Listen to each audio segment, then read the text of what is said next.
Welcome, everybody. Thank you all so much for coming. This format we call a members circle, and we do these, usually once a week, perhaps a little, sometimes more often than that. And we really try to include a variety of topics and different aspects of what we do in Zen Peacemakers. I'm so pleased, and here's an example of how Facebook works really well. Roshi Daiho and I didn't know each other before. We ran across one another on Facebook and chatted a few times and shared a few comments, and I admired his artwork that he posts on Facebook from time to time, and a conversation ensued, and here we are today. And as a result of that conversation, the Order of Clear Mind is now, or perhaps I should say, Roshi, once again, an affiliate group within Zen Peacemakers. So I want to both welcome Roshi Daiho and the Order of Clear Mind. We're so pleased to have Roshi here today. Roshi is a Vietnam vet, an ordained priest in the Zen lineage, a PhD, and has been working in the mental health world his whole career. And I don't want to misstate this, but with a huge emphasis on helping veterans and dealing with trauma. And he's titled his talk today, Zen and Trauma, but I believe we will probably range a little broader than that as well. So I'm going to step out of the way and let Roshi take over, and I'll mute myself. Roshi, I will spotlight you, and you are on. Thank you, Jeff. I very much appreciate being here today. I was looking forward to this talk. I've done a talk like this on several occasions throughout my career. I want to say something right up front as a kind of warning. Many of you may be trauma survivors yourselves, and there's such a thing as trigger words and images. There will be some trigger words and images through this talk. And if you have a response to those or reaction to those, I have no problem at all if you exit the group, because your emotional and mental health and spiritual well-being are very important to me, and I'm sure to the group at large. So if I say something or do something that triggers a response that is not healthy for you, please do avail yourself of the opportunity of leaving. And if you'd like, message me or email me. Talk about it sometime. I'd be happy to engage with you. That's no problem at all. The topic is the Zen of Trauma, and it's a kind of funny thing to put those two things together. I want to say that Zen and trauma have a lot in common. The one thing I think that it has in common in particular is that trauma can be kind of like a lightning strike that brings us to a sense of awakening to the moment itself. And I think that's what our practice is, to be awake and present in our lives. And so when trauma happens, something shakes you, something breaks through your everyday thinking, and there you are suddenly awake, kind of like as you're driving along and a lightning strike happens right next to your car. Everything is kind of electric, and you are fully present. So I see traumatic events as a kind of gateway to Zen, and it was for me. I'll give you a little bit of background about myself and tell you my story a little bit. Anyway, that'll be an entree perhaps into our discussion of trauma.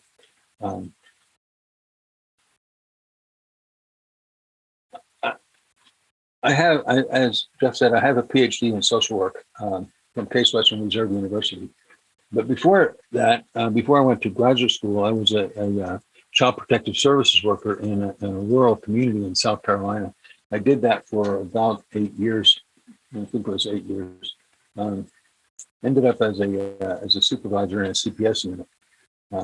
then I'd reached the level, maximum level within that department without a graduate degree. So I ended up going to graduate school and finished at Case Western. I opened an office in that while I was in my doctoral program, the counseling office, and we grew the business. It was strange. Kind of one thing about my personality. The school administration didn't like the fact that I was opening a private practice. And I said, well, they said, you shouldn't do that or you can't do that. And I said, well, watch me. And so I did. And 10 years later, we had 7 offices in 2 states. I had 4 companies under one corporate umbrella. And I had a counseling center, research project center. I had an employee assistance program. We covered 12,000 employees of various companies. I had a stress intervention center, which was kind of how I got to Las Cruces. We would establish PTSD programs for psychiatric hospitals. And I had a professional guidance institute, which was a company that did professional seminars for social workers, psychologists, social workers, and nurses and people like that for their continuing education credits. But that's not the story, is it? I grew up in an alcoholic family. My mother was a codependent. My father was a raging alcoholic, quite an angry man. He used violence a lot. When I was 14, he was beating my mother up and he had knocked my brother out. And I grabbed a .22 rifle that I had and pointed it at him and told him to get out of the house. And he left and then never came back. But that was one of my first experiences with that kind of thing, with trauma. And it was quite traumatic, I think.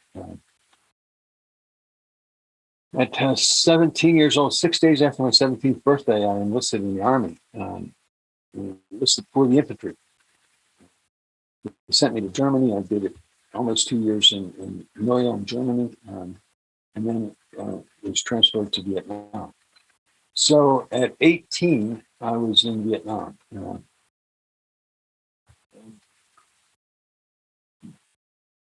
It's not like you think it was. It wasn't what I thought it was. It was, we got there and I thought they would give us a rifle when we got off the plane.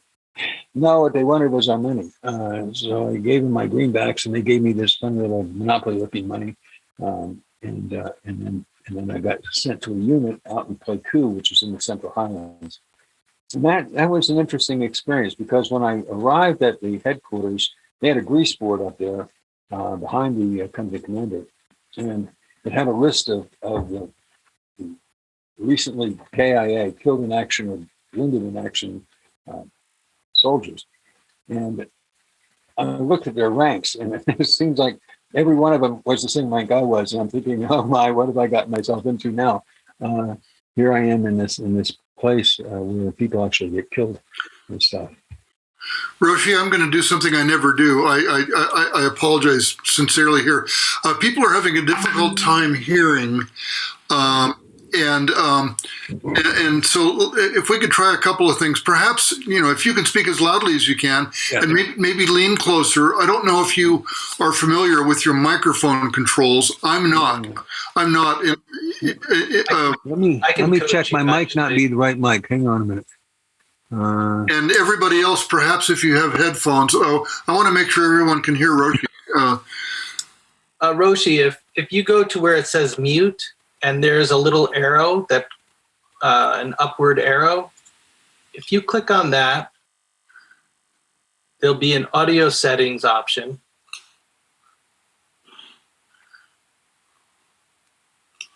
So we'll click that on. Can anybody hear me now? As you're leaning forward, it's a little better. All right, let me bring the mic out here. I think. Well, that helps. Does that help? Yeah, bring that closer. Yeah. Hold on a minute. Oh, I don't want to knock over my camera. It's external also. Hang on a second. This is a traumatic event in itself. Huh?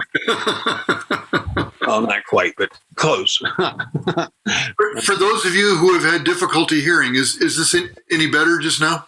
Are we better now? Good. Okay.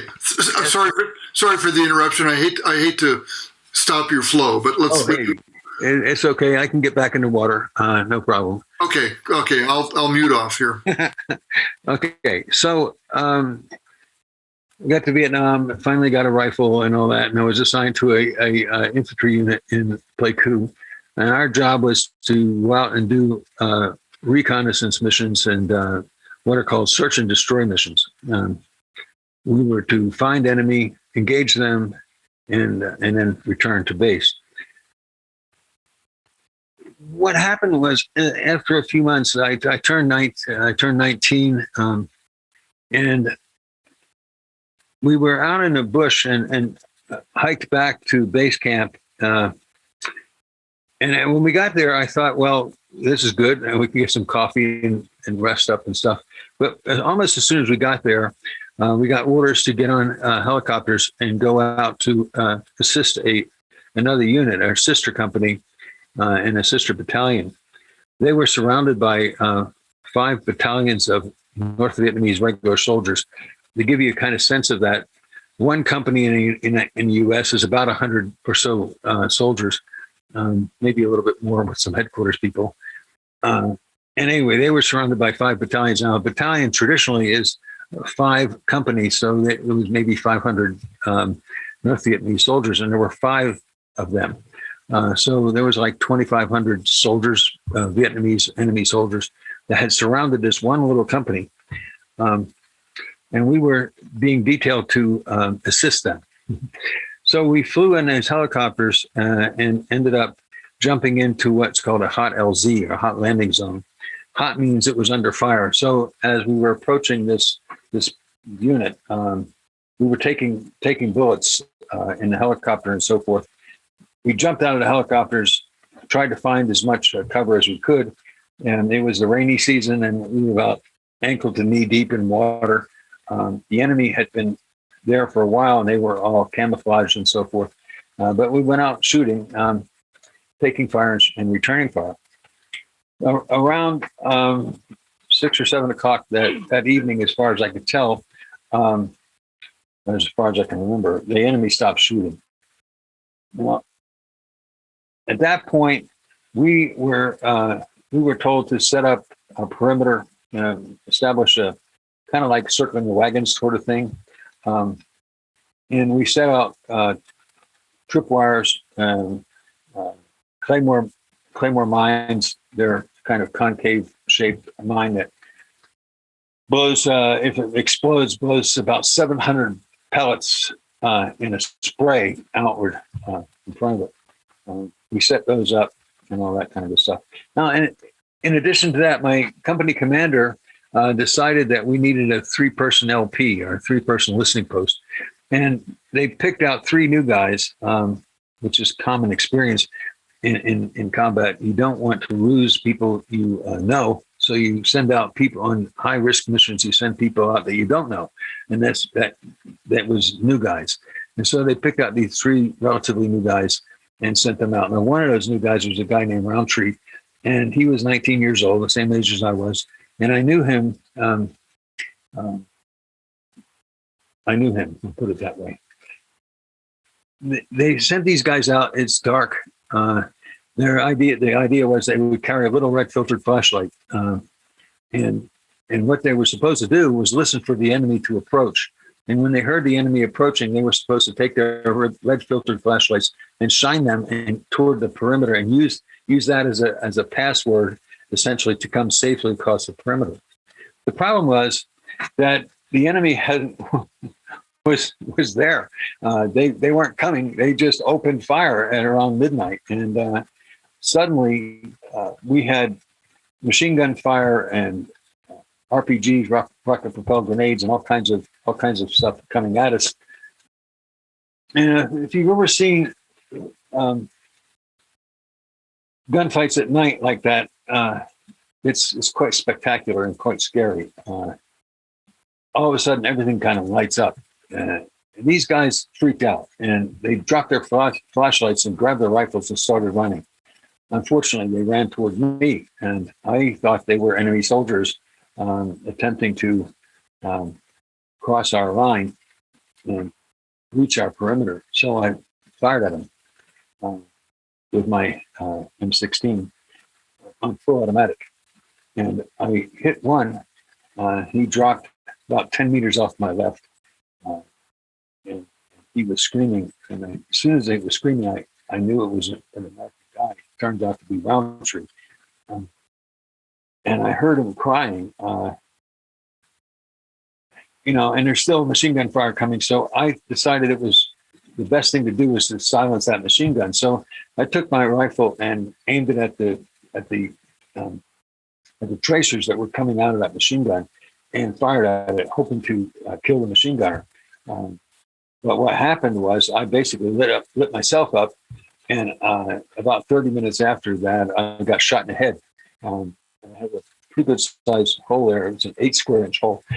The bullet hit me. And I thought really that somebody had tossed a grenade and or a rock or something and knocked my helmet off. It didn't knock me out. It just knocked me on my ass. And I reached up and I felt the hole in my head. I say to people, I got to be one of the few living human beings who's actually touched his own brain. But then I screamed for a medic, and thank goodness these guys, they all deserve medals. He came crawling to me under fire, put a compressed bandage on my head, and that was all he could do for me in the middle of this firefight. So I laid there in the mud, deciding that I needed to stay awake because I feared that if I fell asleep, I would die. So I made an effort to stay awake as much as I could. We had enemy soldiers all around us, breaching our perimeter and so forth. As I said, we were severely outnumbered. But I was lying there in the mud, asking God to save me, I think. Listening to Private Roundtree cry and call for his mother and pray to God and all the other things that he was doing through the night. That was probably the longest 5 hours I've ever spent in my life. So in the morning, when daylight came, we would dust it off. The enemy stopped shooting, and we could get helicopters in. And they put me on a stretcher and loaded me on a helicopter. But just before they did that, the company commander came up and thanked me for my service, if you will. Told me he was proud of me and so forth. And I got to tell you, I was angry as hell at this guy because he did some stupid stuff during the night. He lit up our position with illumination rounds that were fired up, and it lit us up, but the enemy was all camouflaged, and we couldn't see them, but they could see us, so they were picking us off. That night, we lost about half of our company to either killed in action or wounded in action. And just before we got on the helicopter, Roundtree died, I was told. So I have that on my conscience.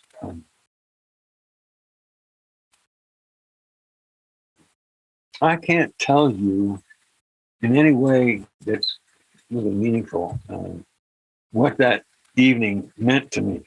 I was a high school dropout. I was now partially paralyzed, and my left leg and my left arm didn't work after I came out of surgery in the field hospital. And I was facing at 19, living a life with a paralyzed left side. And I had no idea what I was going to do. My thoughts at the time were I was going to be a career soldier. I was on my second enlistment. Good stuff. So now I'm discharged, and I get home with absolutely no therapy at all. I barely had any PT. The doctors told me I was never going to be able to walk again and all that kind of stuff. And I said, the hell you, I'm going to show you. And I figured out how to do that again. I got the use of my left leg back and my left arm. My left hand I can still use. I can close the grip on my motorcycle's clutch lever enough to ride my motorcycle. And that's about it with my left hand. So I'm 19, facing that kind of a life. What do you do? For a year or two, I just bounced around. I went homeless for a while. I was in a friend of mine, and I bought a little bread truck, and we rode up and down the East Coast, picking up odd jobs and that kind of thing. Finally, I got a job as a dishwasher, and worked my way up to a manager of a Denny's in Miami. And then decided I needed to go to school, and that's where this story ends on. Ended up going to school and got a job as a social worker at the Department of Social Services in Darlington, South Carolina. So that's my trauma story. When I went to graduate school, I decided that I needed to study post-traumatic stress disorder, which actually at the time was not an official diagnosis. That came out in, I think, yes. I've got to turn this off. Sorry about that. DSM-3 came out and categorized PTSD as an official diagnosis. What I found as I was studying this thing was that a lot of the people who were writing about it had no clue what it was about. They were university professors who basically were armchair theorizing about PTSD. And I thought as a researcher, I should do a study on it. So I did a qualitative study, what I called Making Sense of Vietnam. And a lot of what we're going to talk about today is based on that study, as well as my 5 decades or so of experience working in that area. Okay, so let's move on to trauma. If we could put up the 3 assumptions, do we have that? Odin? That one, keep going. Yeah, there you go. All right, I have a little something I'd like us to do. Let me see here, as a kind of exercise. Wrong tab. Well, forgive me flipping around here. Okay, so how about this? How about everybody quietly sit still? Maybe put your hands together in cosmic mudra. And I'd like you to close your eyes. And imagine you're in your living room with your eyes closed. You're in your living room with some friends, a nice little group of friends. And you get up to get some drinks for your friends. And as you get up, you hear gunfire. Suddenly, gunfire. Bang, bang, bang, bang, bang. You're hearing that. You turn around and you see a couple of your friends lying on the floor with blood coming out of their heads or their chests or somewhere. Can you imagine that? You're just talking. And the next minute, gunfire suddenly, and now your 2 friends are down on the floor bleeding, perhaps bleeding out, perhaps dying. So what do you feel? And how will you cope with these feelings? The thing about trauma is this. There are 3 basic assumptions that we hold that allow us to have social intercourse, that allow us to have to develop relationships and have communities. One assumption, basic assumption, is the world is relatively safe. The world is relatively fair, and the world is relatively predictable. Now, we all know that there's violence in the world. We see it every day on the TV screen or a computer screen or something like that. But that's distant. We believe that the world is relatively fair, safe, and predictable. You didn't get up this morning expecting to see 2 of your friends shot and laying on your floor, did you? You didn't get up this morning expecting to go to your car and be assaulted.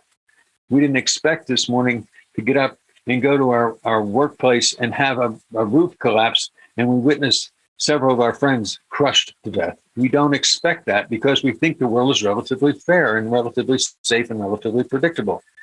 That allows us to have social intercourse. It allows us to get out of the house, to get in a car, to drive, to do the many things that we do through the day. When a traumatic event happens, suddenly those three assumptions are shattered. The world is no longer fair. It's no longer safe, and it certainly is no longer predictable. So your experience in your living room teaches you this. The world is now dangerous. It's unpredictable, and it's not fair. How fair is it that I survived killing a friend of mine? How fair is that? It's not fair at all. It's not fair at all. And we'll talk about what that means to us as we go through the day here.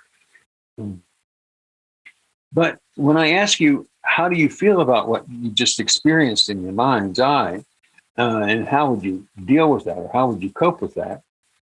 The answers that you give are pretty much going to be the symptoms that you see in the DSM-5 as symptoms of post-traumatic stress disorder. That's what you're going to see, because they are our normal human responses to an abnormal or exceedingly dangerous situation. In the PTSD criteria, we have some things that are really important to keep in mind. One, with DSM-5, they renamed some of this stuff, and we have now a gateway criterion, or the stressor criterion. Sometimes they call it a gateway. You have to have directly experienced an event that was posed a threat of harm or death to you. Now, you can experience this through witnessing other people's stories. Sometimes we might call that PTSD by proxy, or sometimes it's called compassion fatigue and those kinds of things. Back in the first DSM criteria for PTSD, the phrase was that you had to experience something outside the realm of ordinary human experience that poses a serious threat of harm or death to you, or to someone you know that you were in the presence of. They changed that criteria now to say the person was exposed to death, threatened death, actual or threatened serious injury, or actual or threatened sexual violence. So they've included now sexual violence in this. So thank goodness that women who have been threatened with rape multiple times now can be considered a gateway criterion for the diagnosis of PTSD.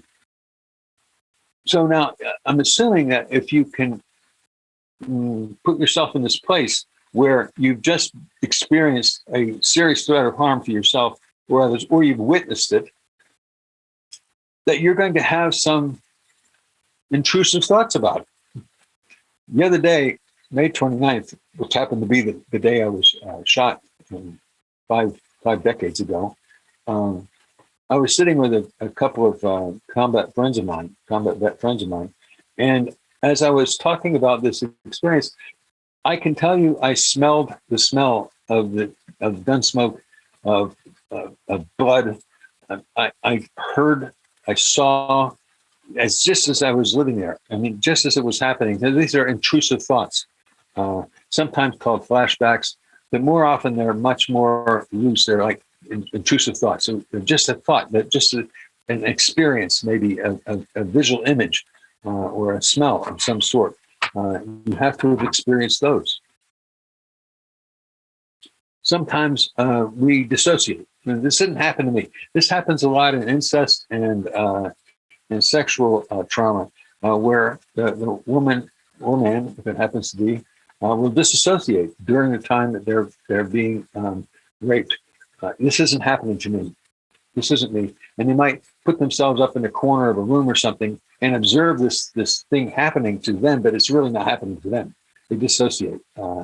It's a way of dealing or coping with a traumatic experience like that. Intense or prolonged distress, often after exposure to traumatic reminders. Now, I think we have the diagnostic criteria on a slide we can put up. But then, yeah, there you go. You can kind of go along with me. I'm working on page 2 now, the criterion C, avoidance. After the war, when I got home, I was supposed to go to a VA hospital for a neurological evaluation. And I went, and it was traumatic in itself. I mean, I had an 8:30 appointment. Get this, I had an 8:30 appointment at a VA hospital in Coral Gables, Florida. I take buses to get there. I get there, and there's like 50 other veterans in that waiting room with the exact same appointment time. So I get to wait for hours sitting with these guys in this waiting room. And then after I'm seen, I get to be seen.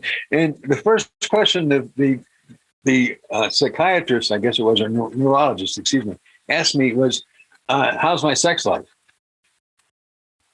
This is that time, remember, this is 1966. They had no clue what PTSD was all about. And he asked me about my sex life. I said, what does that have to do with anything? He ends up giving me, I had seizures as a result of the head shot, the head injury. So they gave me a prescription for Dilantin and phenobarbital. So I got to go to the pharmacy. Now I get to follow the little yellow line to get to the pharmacy. And then, of course, you got a whole bunch of other guys waiting for meds at the pharmacy. And they give me a giant bottle of Dilantin and a giant bottle of phenobarbital to take home. But I mean, I walked around the University of Miami in a zone, man. I was high on phenobarbital. I wasn't having seizures, but I wasn't paying much attention to anything else either. But what happened as a result of that was I didn't want anything to do with the VA or anything else that was government. In fact, I avoided the government to such an extreme that I didn't file income tax returns for like 5 or 6 years after I got out of the Army and was retired. I finally got caught, and the IRS, they made me pay some fines or something, but they didn't charge me with a crime or anything, which I was fortunate, I suppose. But that's the extent that I would go through to avoid dealing with anything, coping with anything related to this traumatic event. So avoidance is a key piece of this. People will avoid anything that reminds them of the experience. And like in the cases of incest or rape, sometimes there'll be a smell like Old Spice fragrance or something on a guy, and a woman who's been raped by someone wearing that scent will be triggered by smelling that scent. That is understandable. Or combat veterans in my era, hearing a Huey, just hearing the Huey is enough to send you into a place you really don't want to go. So you avoid any possibility of experiencing that sort of thing. I wouldn't go to 4th of July events, for example, because I still have a hard time with that. I don't like fireworks. They trigger memories that I don't want to experience, so I avoid them. The next criterion is negative alterations in cognitions and moods. Yeah, inability to recall key features sometimes, persistent and negative beliefs and expectations about oneself. That's interesting. Persistent negative trauma-related emotions, markedly diminished interest in blah, blah, blah, feeling alienated. Yeah, all of that. And we're going to talk a little bit about that in a few minutes as we go into some of the meanings of these things.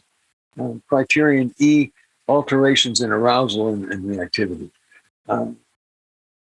I'll be in the kitchen, just as using myself as an exemplar here. I'll be in the kitchen, maybe getting a plate out of the cupboard, and my wife, who's walks very softly, will appear behind me, and my response is like exaggerated. I jump, literally jump, and if I'm holding something, I could drop it or toss it. I mean, it's so intense. It's an exaggerated startle response. There's also a sense of hypervigilance. If I'm at a restaurant, I will more than likely sit with my back against the wall so I can see my fields of fire, my exits, all those kinds of things. This is part of the trauma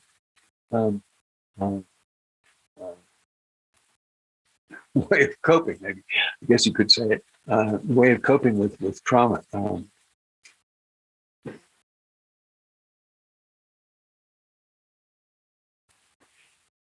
Yeah. So there's that sense of alterations in arousal and activity. We can become self-destructive. In fact, I have been. I wrote about that not too long ago. There were years that I would do really self-destructive behavior. I once rode my motorcycle down I-95 in Miami at midnight. And at the time, I had a bike. I could turn my headlight off. I turned my headlight off, and I'm running at 90 to 110 miles an hour down the interstate. Now, that's pretty stupid. But it gave me an adrenaline rush that I guess I needed. I don't know at the time, but it was self-destructive behavior. Smoking, self-destructive behavior. Drinking, self-destructive behavior. Getting a job and quitting. Going to school and dropping out, going to school and dropping. I've had 5 marriages. I mean, people with serious traumatic stress have a really hard time with intimacy. It's kind of a love-hate thing. We want the intimacy. We need the intimacy. But when we're in a relationship, it's really hard for us to drop the wall down and be present with someone. It's dangerous. It's unsafe. We also, I think, want to protect this person from ourselves and the kind of person we are. Very difficult stuff. I'm hoping that as I'm talking here, you'll see some of the relevance of this to Zen. And I'll make that more clear, I guess, as we go along. So you have the diagnostic criteria for PTSD. You can look up on the internet if you would like. There's a checklist for PTSD that's available on the internet through the National Center for PTSD. And it's a nice little checklist that goes through a bunch of things that you can decide for yourself whether you're suffering from post-traumatic stress disorder. I'd like now to move on to living with trauma. We'll dance back and forth on this stuff. In my doctoral dissertation, I did a qualitative study where I interviewed a number of Vietnam veterans at length, and then did a transcription of those interviews, and did a content analysis of what they were talking about. I asked them basically 5 stages of their life before they entered the military, when they entered the military, their combat experience, and their post-combat experience, and then 5 years later. And I did this content analysis, and if you're not familiar with what that means, that you're looking for key words that pop up in an interview. And all you have are those key words. And I would snip them out and put them in little paper bags, and had all these paper bags stretched out on my dining room table with little bags. And I would mark them a certain way because they sounded similar. So, for example, one might be fear, one might be endurance, one might be alienation. Concepts or words that related to the idea that they felt alienated, or they felt disillusioned, or something like that. And then the process was to see if there any kind of organizing structure came out of it. And one did. One part of the structure was order, disorder, and reorder. It's a dialectical process, I think. We start out with a sense of order in our lives. Things are relatively safe, fair, and predictable, as I said before. We have ideas about how we should be. Like for many of these guys, it was important that they either enlist or were drafted into the service, and their job was to do their citizen duty, meet a civic obligation to be of service to their nation. In some cases, they were talking about their obligations toward manhood and becoming a man, and those kinds of things. That was all part of a natural part of society at the time. There were concepts that created a sense of order in that person's life. And you can see on the list there, their citizenship, manhood, and citizenship there. Now, the disorder thing happened when they got to Vietnam. As I said, the first thing they wanted was our money. That didn't make any sense. Give me a gun. What do you need my money for? It seemed irrational. Another example of irrationality was, and I think troops today in Afghanistan sometimes experience this too. There's a sense that one day you could go out on a mission and you could shoot anything that walked. It was a free fire zone. And then the next day you go to the same place and it could be crowded with North Vietnamese regular army troops, and you weren't allowed to shoot because it was now a no-fire zone. And there was no predicting it. One day it was a free fire zone, next day it's a no-fire zone. How does this make sense? The village chief determined whether or not you could shoot or not shoot. Doesn't make sense. So their experience was, this doesn't make any sense. It was irrational. There was fear involved. And my little thing here is a little mixed up, I think, unfortunately. Disillusionment, alienation, survivor guilt, futility, interruption. They were all part of the disordering list. And then at some point, there was a sense that was developing in my subjects where they felt like they were getting it together. There was a kind of reordering sort of experience, or a synthesis, if you will. And what I found there was, in my opinion, that there's some value in traumatic experience. Not all of it was negative. How do I say that? After my service and discharge, I developed a sense that I endured. I endured that hardship. I endured that trauma.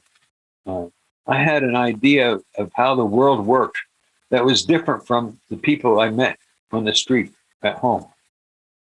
From my point of view, the world was a dangerous place. It was unfair and unpredictable. From their point of view, it was fair, safe, and predictable. So we had these two worlds going on that collided and made it hard for me, and I know for other combat veterans and for other trauma survivors of whatever type of trauma, to form relationships, to engage. The world was a very different place for us as it is for them. And notice the us-them, the separation, distinction between being a trauma survivor and a regular person, whatever that means. So we had what I called in my research a certain special knowledge about the way the world worked and about our relationship to it. So there was some value in the experience. Some survivors will say that they developed a sense of how precious life is, how they took so much for granted before the trauma, and now after the trauma, a cold glass of milk is really special. It's something you don't take for granted. And I think one of the things I think that's happened as a result of the pandemic is that we're all experiencing something like that. We were taking our lives for granted. Now the pandemic strikes, and suddenly we're for a year or so sequestered in our homes, and now we have to wear masks, and now we have to this, and we have to. So we can't take our freedom to move around for granted anymore. We can't go to a park. We couldn't during the pandemic period. Couldn't go to a park. We couldn't go out and have coffee with somebody. Our normal way of being in a society was being systematically shut down. This is the same thing I think that happens to trauma survivors. They experience this stuff, and now they don't know how to fit in. The world is so different for them than it is for other people, and we might call that a certain special knowledge about the world. from a Zen perspective, it's right on, huh? Right on. We have impermanence right there, smacking you in the face. The actual existence of impermanence, how it actually is a part of our life. Quite interesting, I think, to experience that. Now, something else that becomes really critical, I think, in the traumatic experience part is something called moral injury. And this is a relatively recent development, I think. I wrote a section in a textbook. It says, where is it? It's called Creative Change, a Cognitive Humanist Approach to Social Work Practice. I wrote a chapter in this book. I was a co-editor of the book back in 1984. It was copyrighted. And my chapter was titled The Vietnam Veteran, Working with Moral Anguish. At that time, back as far as 1984, I thought that traumatic experience was more a moral issue than a psychological one in particular. Now, how we separate those, I'm not sure, but what I'm thinking of is ethics and morality have to do with our interactions with each other and the rightness and wrongness of our actions with each other. And what many traumatic experiences do is, how do I say this? What many of us who go through trauma do to survive causes us to feel like we violated our own moral principles. Killing someone is not something that we hold to be morally okay. It's not okay with us to kill each other.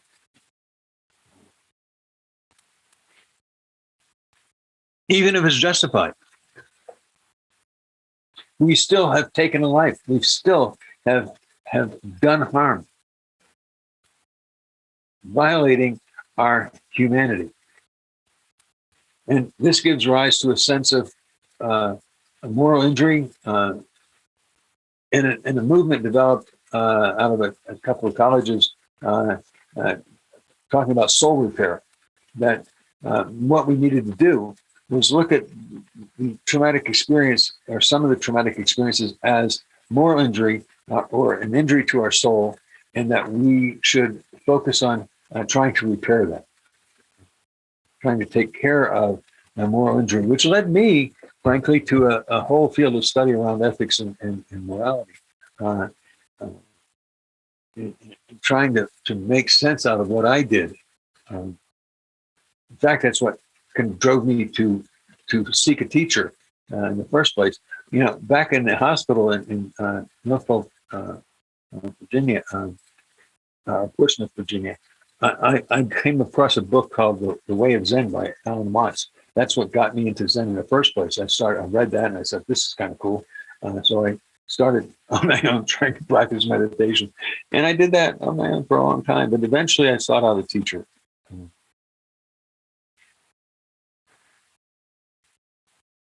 And we would have long discussions about my morality, my ethics.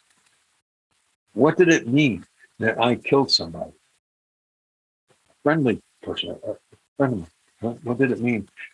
How to deal with that? How to live with that? And honestly, he didn't have a clue, as most of us don't, because it's not something that we're trained to do, is it? We are not trained to handle or work through moral issues. Think about it. Where do you get that? In a church, maybe, perhaps. Growing up, I never heard of talking about ethics or how to decide what is right or wrong. I mean, it was clear. I mean, it was black and white. God said it. I believe it. That's that. That settles it. But not exactly. Not exactly. We find through these kinds of experiences that there's not a single correct way of living, that these events throw everything up in the air and open up a chest of issues. I know when I talk about my experience, when I've talked about it with therapists, they would try to help me justify the experience as if justifying killing somebody would make it okay. It doesn't. You still have that piercing of your heart, that sense that you've done something horribly wrong. I know for many years, I refused to celebrate any holidays.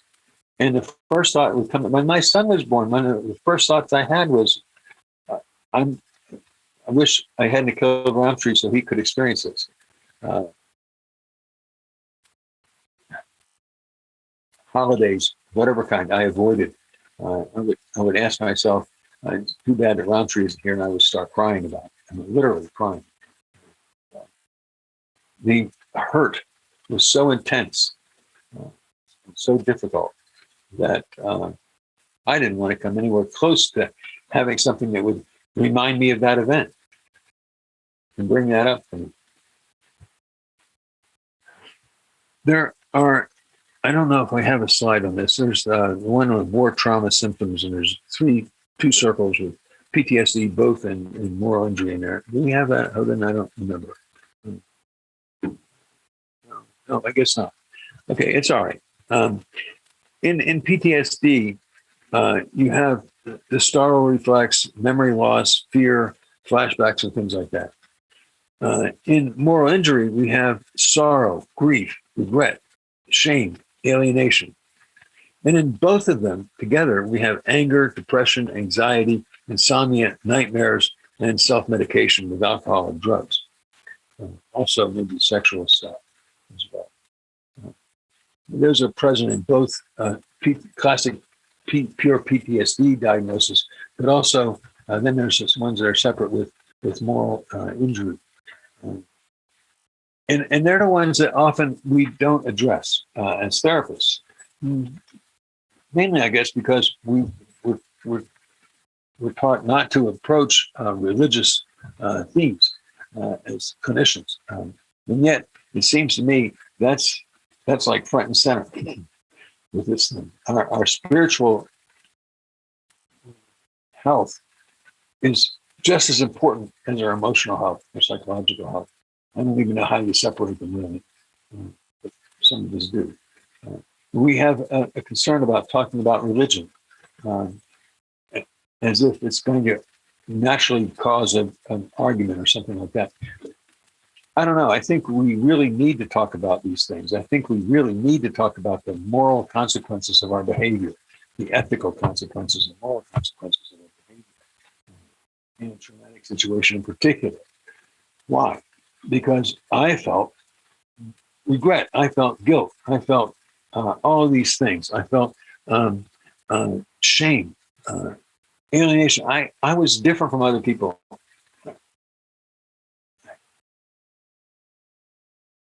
I know I'm using myself a lot here, and I think I'm no different than any other trauma survivor. And I'm not setting myself up as necessarily a good exemplar, but I can tell you that my experience has mirrored the experience of most of my clients throughout my 3 or 4 or 5 decades of work with trauma survivors. We all share some of these concepts, some of these feelings, and some of these thoughts. And yet, rarely are those ones that are attached to moral injury addressed. It's very difficult. I don't know how to say it any other way. It's just very difficult. There's no cure. I mean, what does cure look like? Once this kind of event happens and you've now shifted into the world of trauma, where the world is unfair, unsafe, and unpredictable, how do you live your life? As in the example I gave when we talked about seeing some of your friends shot in front of you, how do you live? How do you make sense out of that experience? How do you live? Do you have another gathering of friends? I mean, really? Uh, it changes everything. Changes everything. Yet, it's there, and we have to live with it. We have to deal with it somehow. Uh,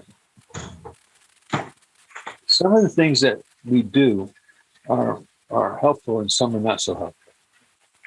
I make a difference between coping and dealing, for example. There's three ways that we respond to these kinds of events. One is denial. It didn't bother me. I'm okay. Another is coping. Well, I got this toothache, so I'm going to put some Ambisol on it, and I'll get to sleep. I'll be able to get through the night. Think of coping strategies or coping mechanisms are just ways of getting through the night.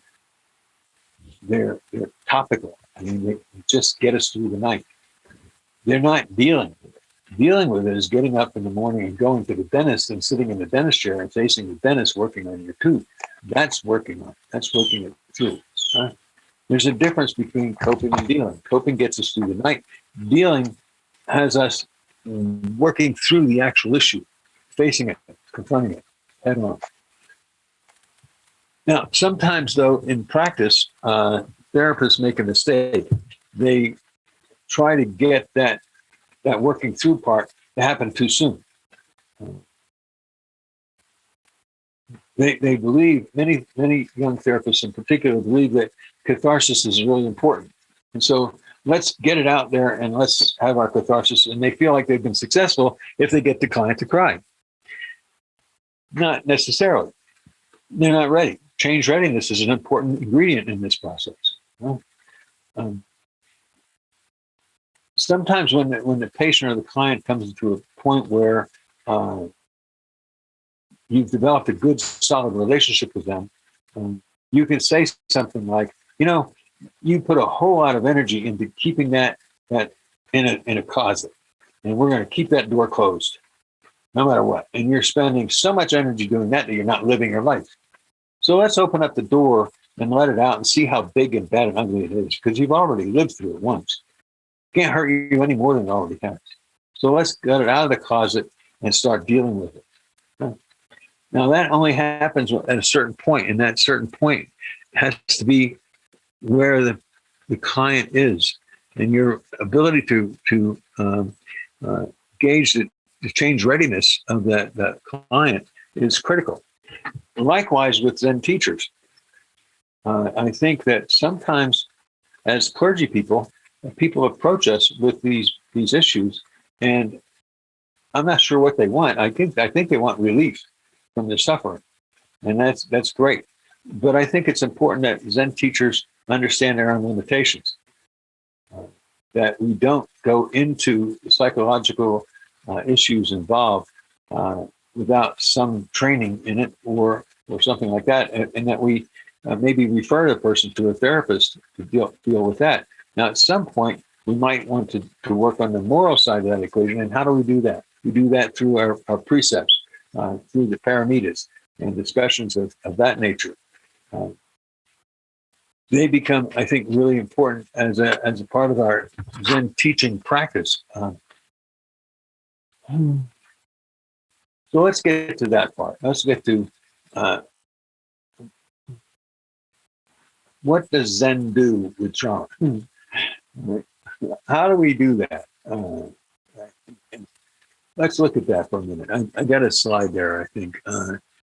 Zen in a few words. Okay, first of all, let me go through this real quick. Zen is a practice. It's not a belief system. The practice is a disciplined spiritual practice. Zazen, mindfulness, and the everyday. That's important to keep in mind. It's a practice. It's a practice. It's not a belief system. And the practice is what? Being mindful, being awake, being present. Roshi, oh yeah, we have to have time for Q&A, don't we? Yeah, we do. Thank you, Sean. Let me have a couple more minutes yet, I think, and then we'll open it up to questions.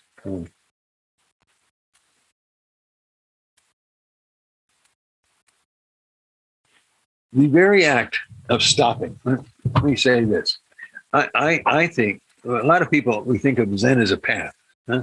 It's a path. It's a path. I don't think it's a path. I think it's a stop sign. I like to see Zen as a stop sign. Stop. Just stop. Let's pay attention in the moment. Just stop.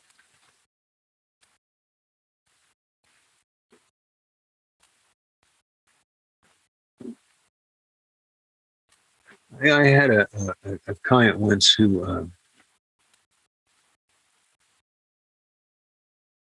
he was talking about how he was being thrown about by his feelings, by his emotions, by his traumatic memories. I said to him, you know, what we might do is think of yourself as a duck floating on the water. Here you got a pond. We've all seen a duck floating on a pond, right? There's a duck. He's floating on a pond. And as he's floating along, maybe the wind starts to pick up. And then the wind gets stronger and stronger. And now there's lightning and thunder and all kinds of stuff. And the duck is what? Doing what is that duck doing? The duck is just floating. Huh? For the duck, there's no storm. The duck is just floating.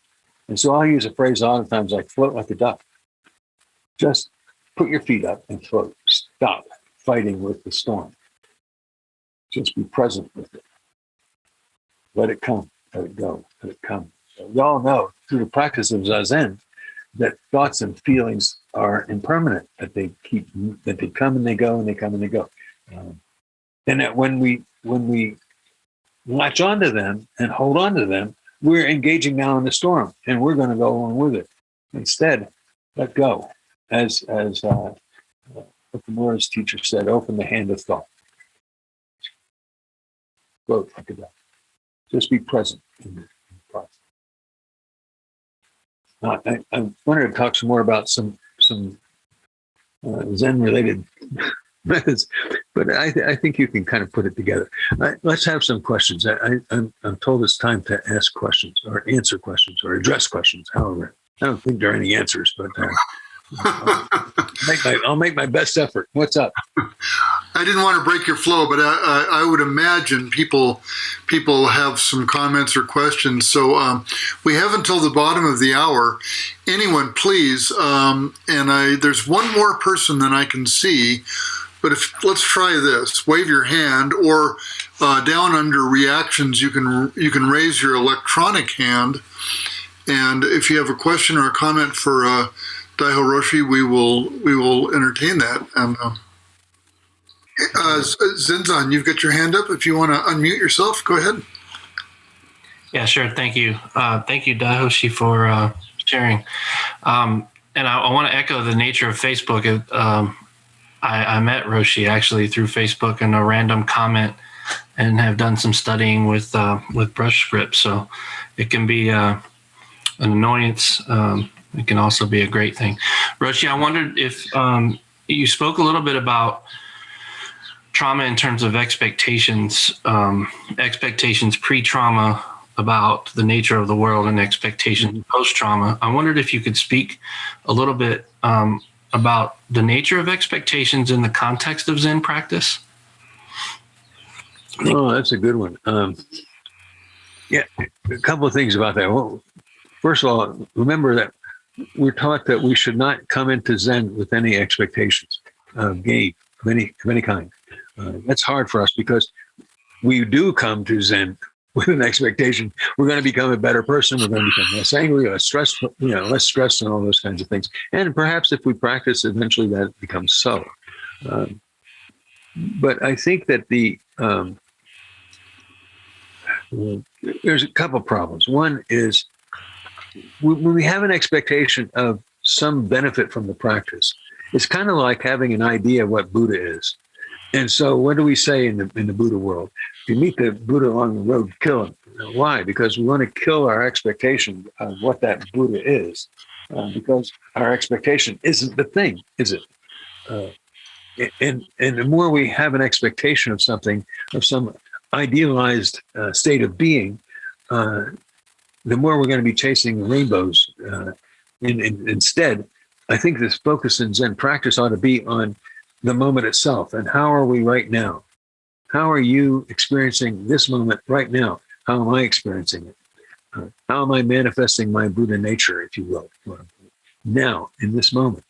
And I think that becomes, to me, that becomes the most important piece. And so I think it's important that we release our expectations and just be present. And those expectations do get in the way, I think, of our being awake in the moment. I hope that answers your question, or at least it tries to. Thank you for that. Thanks for the question too, by the way. We've got a little time. Sasha and Jack, hi. I see your actual hands. Okay. I'm a veteran of 22 years, 9 months, and 28 days of military, and I'm 92 years old. And Wow. I am touched by your presentation. And what I've learned is the human life is so valuable that I cannot bear to see a person die, no matter what. And I was in combat in Vietnam on my 40th birthday. And at that point in my life, I had instructed and taught people to fly and seen an awful lot of good soldiers die unnecessarily, perhaps. But it's left me with one thing, and that is it touches you deeply. And I guess that mine started out when I was 21 years old and an upperclassman, and I was doing a bed check in the flying school. And one man wasn't in his bed. I found him on the back porch of the barracks. And I said, "Frank, how come you're not in bed?" And he said, "My roommate died today." Well, that, you'll never get over that. I No. knew Frank the rest of his life. And you never get over it. Human life is very precious. And we all know that. And sorry to bore you with that personal experience. No, I want to underscore something you said. You never get over it. Why don't you ever get over it? Because it's an integrated part of you. It's you. And so, what's to get over? I ran a group for combat veteran couples once, and almost to a person, the wife in the group wanted to know why he couldn't excuse my French here, shit or get off the pot. Well, there's no shit and there's no pot. That's the person. His traumatic experience, his war experience is him, along with many other things, but you don't get over it. What you do, I think, I hope anyway, is work through it so that you can change your relationship to it, which is a key piece, I think, in working with trauma survivors, is to help them change their relationship to the trauma. No longer is the trauma leading them around by the nose, but they are they're leading themselves around, and they've integrated the experience, and it's become who they are. Now, it's who they are in a particular context, though, in the context of being a whole, full human being, if you get my drift. And human beings have a variety of aspects, don't they? We have dark side, we have a light side, we have gray sides all over the place. What I think sometimes is that our traumatic experience actually makes us more fully human. I hate to put it that way, because it sounds like I'm making trauma survivors some special group, but I'm not. I think that, but I do think that we have a certain understanding of ourselves that's grounded in reality that many other people haven't experienced. And we can't deny that. You can't deny that. It's there, right, Jack? And it's a part of your life, and it's part of your spouse's life. So best wishes to you, and thank you for your service, if I may add. That's a hard one, isn't it? I don't like it when somebody says thank you for your service, because I said, if you knew what I did in that service, you wouldn't be thanking me, But it's become a cliche these days, it seems. Better that than being being spit on, like when I got home. It was a bad time. Yeah, coming home from Vietnam was not a great experience. No, it wasn't. I remember I went into an American Legion once with my father. I was trying to make up with my dad, and he said, "You're a Vietnam vet," the bartender. I said, "Yeah." He says, "Well, we don't want any crybaby Vietnam vets in here. Get out." And I said at that point I was never going to go into another American Legion ever. I just think that was, you don't expect, as I talk about a moral injury that occurs after the fact, what's that? Well, thank you for your service, and thank you for your right. You're welcome, Jack. Able to communicate with other people on this subject. Well, I appreciate that. And I appreciate your presence here. Thank you again. You be well now. Thank you, Jack. Anybody else? Shinrai, you've got your hand up. If you want to go ahead and unmute yourself, I will lower your hand for you. There you go. I wanted to comment on doubling down on the I raised my hand before you talked about internalizing that so much. How you internalize that stuff to a part of you. In Iraq, I suffered moral injuries and some brain injuries, and that's what drew me to Roshi, because I looked at him like, how'd this guy make it to this age? We don't survive that long.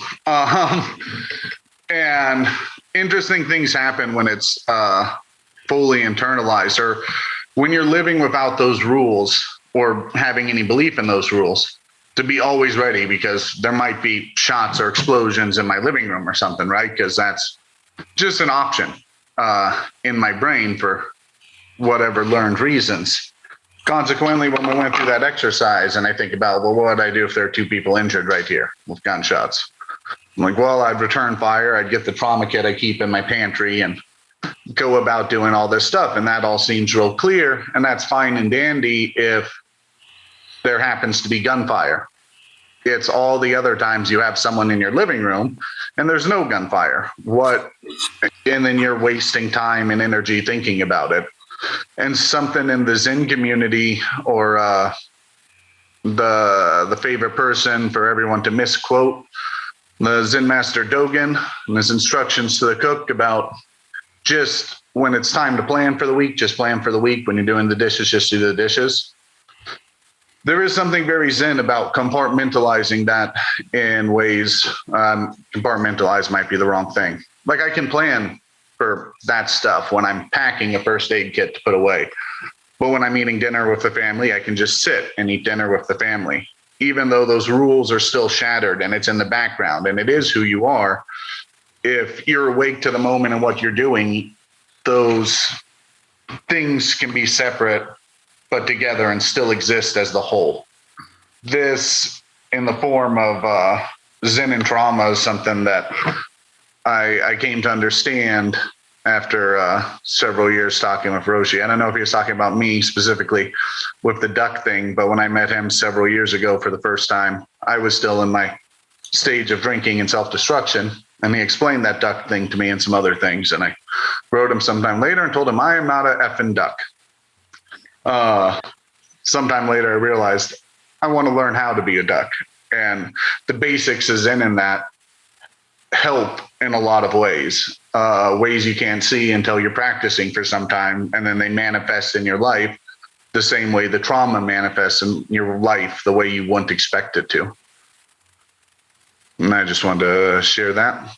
Thank you. Oh, and Roshi, I thank you for your service too. I know what you did, but I also know your intent. So that's something worth thanking you for. You're welcome. You're welcome. Thanks, Shinrai. We have. Yeah, go ahead. I'm sorry. Go ahead, Roshi. I'm sorry. I forgot. There was one piece of a question that somebody asked me before about how did I get a driver's license with seizures. Well, at that time, this was 1966 and 67. There weren't computer connections between doctors and license divisions and all that stuff. It never even occurred to me that would happen. Now, what did happen over the years is I stopped having seizures. I no longer am seizure prone. I haven't had a seizure since probably maybe 30 years or so, at least. So it's not an issue. It's a non-issue at this point. Thank you. Anybody else have a thought or a question? I'm here for you if you want to ask.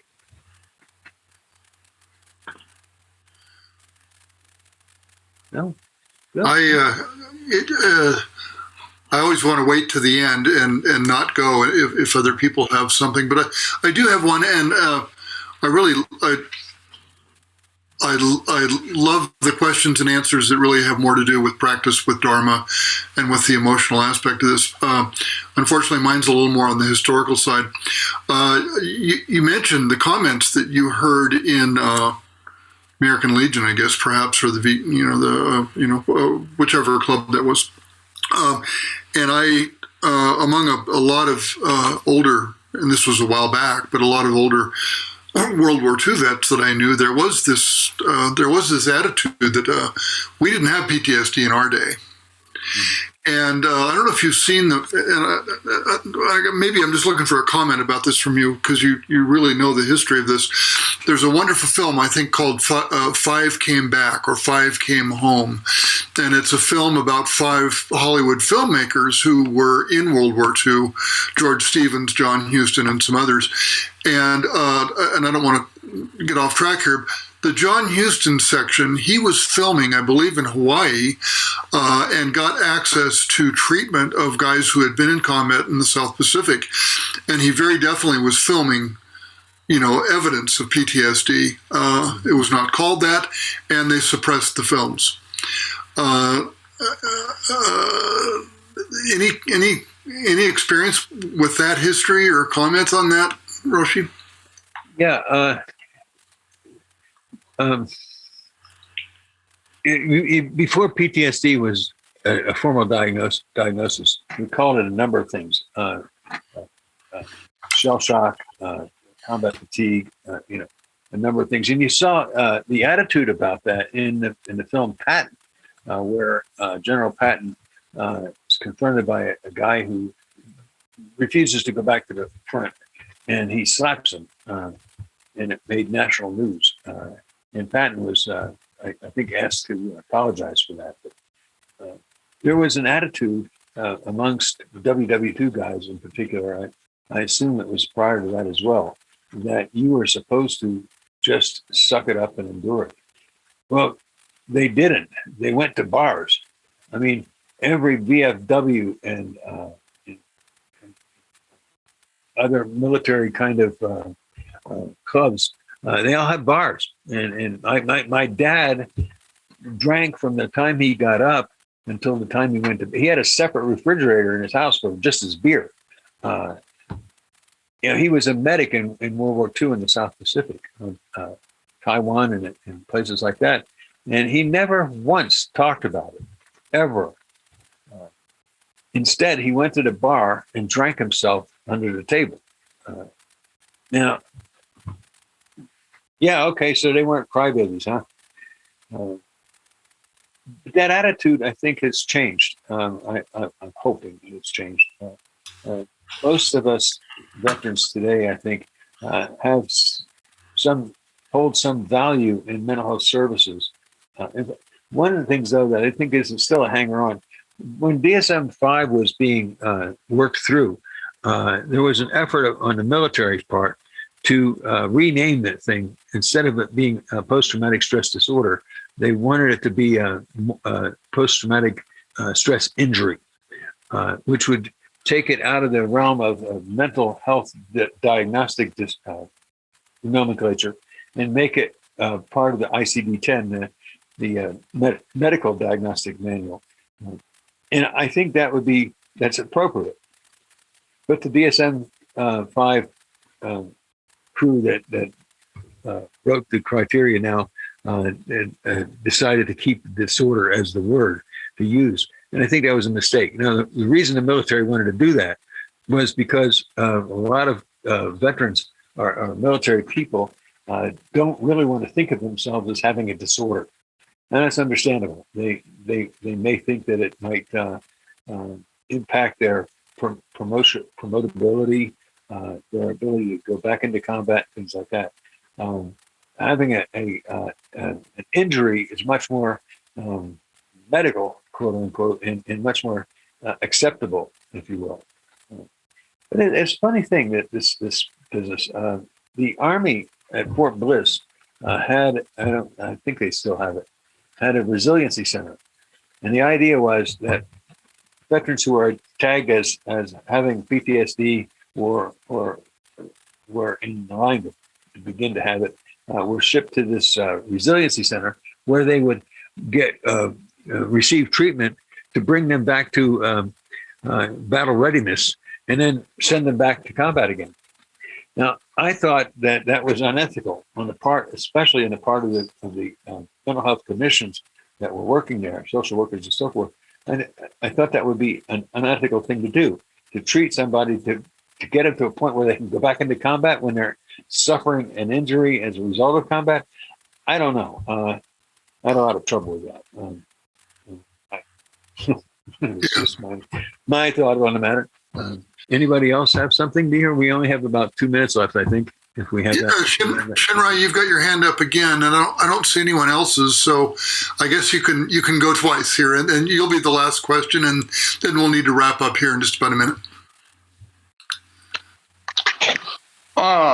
Going to the VFW here in Cruces after I got back from Iraq, I had a very similar experience to Roshi's, except with Vietnam veterans. Like, oh, you were just in Iraq, like that. It's just tanks and airplanes or something.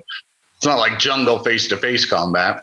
And I think that runs largely, not just with vets, but with any trauma survivor. Trauma is so intense that anyone who goes through it, some part of their brain is certain. Look, no one else could have ever experienced how bad this is. So like, well, yeah, you went through this, but it wasn't as bad as my war. And that's how they treated him. That's how they treat us. That's how people treat each other. When you go to talk to someone about sexual trauma or something else too, they'll tell you like, well, have you experienced this? No, you don't know. You can never understand, blah, blah, blah. And dismiss because you have this thing that all trauma is a unique experience to yourself. Consequently, you want to view it as unique. I'm the only one who ever did this. And it's a symptom that lashes out that I don't know changing any definition is ever going to make any difference. Because it's a room full of trauma survivors acting like trauma survivors. They have internalized anger and difficulties that fade but never really leave. And part of our healing, I think, is our ability to relate to that in a way, to see it as a common human experience, that what people do to each other. It's not that it's okay, but it is what it is. And because it is what it is, we have to figure out how we're going to deal with it. And I mean deal with it, not cope with it, but deal with it. Find a way to integrate it and come to terms with it so that it's not driving us around. Instead, we're driving ourselves around.